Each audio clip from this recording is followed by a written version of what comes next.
আসসালামু আলাইকুম। সহিহ তিরমিজি দ্বিতীয় খণ্ড হাদিস নম্বর ৭৩২। নফল রোজা ভেঙে ফেলা প্রসঙ্গে উম্মু হানি রাদিয়াল্লাহু তাআলা আনহা হইতে বর্ণিত আছে, রাসূল সাল্লাল্লাহু আলাইহি ওয়াসাল্লাম তার ঘরে আসেন এবং পানি আনতে বললেন। তা ও নিজ হাতে পান করলেন। তারপর উম্মু হানিকে দিলেন এবং তিনিও তা পান করলেন। তারপর উম্মু হানি রাদিয়াল্লাহু তাআলা আনহা বললেন, হে আল্লাহর রাসূল সাল্লাল্লাহু আলাইহি ওয়াসাল্লাম, আমি তো রোজা রেখেছিলাম। রাসূল সাল্লাল্লাহু আলাইহি ওয়াসাল্লাম বললেন, নফল রোজা পালনকারী নিজেই আমানতদার। সেই ব্যক্তি ও চাইলে রোজা পূর্ণ করতে পারে, আবার ও ভাঙতেও পারে। হাদিসটি সহিহ।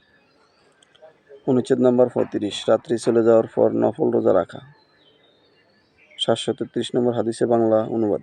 উম্মুল মুমিনিন আয়েশা রাদিয়াল্লাহু তাআলা আনহা হইতে বর্ণিত আছে, তিনি বলেন, রাসূল সাল্লাল্লাহু আলাইহি ওয়াসাল্লাম একদিন আমার নিকট আসলেন এবং বললেন, তোমার কাছে ও খাওয়ার কোনো কিছু আছে কি? আমি বললাম, না।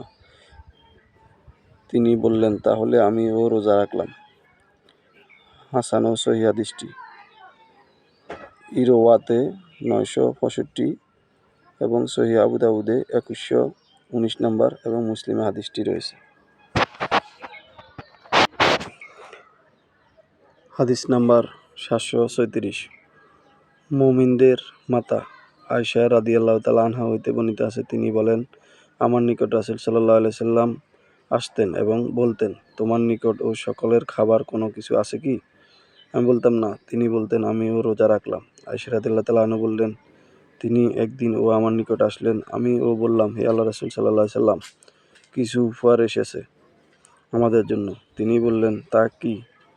আমি বললাম, হাইস। তিনি বললেন, আমি তো সকাল হইতে রোজা রেখেছি।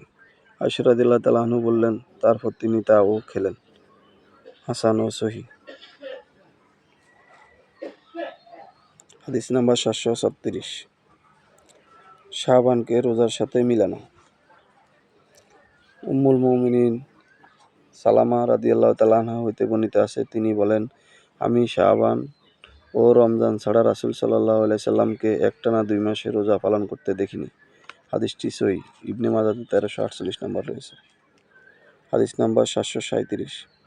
আবু সালামা সূত্রে আয়েশা রাদিয়াল্লাহু তাআলা আনহা হইতে বর্ণিত আছে, তিনি বলেন, আমি রাসূল সাল্লাল্লাহু আলাইহি সাল্লামকে শাবান মাসে অনুরূপ অন্য কোনো মাসে এত বেশি নফল রোজা পালন করতে দেখিনি এবং কিছু অংশ মাসটাই বলতে কি সারা মাসটাই তিনি নফল রোজা রাখতেন।